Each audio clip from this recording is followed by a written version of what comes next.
ইতিহাস গড়ে back to back সাফ চ্যাম্পিয়নশিপে শিরোপাজয়ী বাংলাদেশ দলের অন্যতম সদস্য বাংলাদেশের হাজারো তরুণীর এক অনুপ্রেরণার নাম বাংলাদেশের নারী ফুটবলের এক উজ্জ্বল নক্ষত্র ঋতুপর্ণা চাকমা।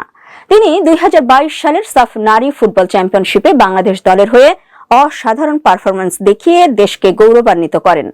এই মেধাবী খেলোয়াড় তার কঠোর পরিশ্রম, দক্ষতা এবং অদম্য মানসিকতার মাধ্যমে নিজেকে এক অনন্য উচ্চতায় নিয়ে গেছেন।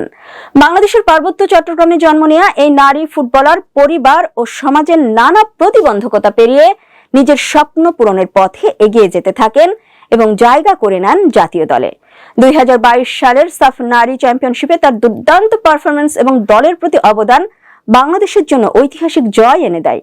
2024 সালে দ্বিতীয়বারের মতো বাংলাদেশ সাফ চ্যাম্পিয়ন হয়। সেই টুর্নামেন্টে সেরা খেলোয়াড়ের পুরস্কার জিতে নেন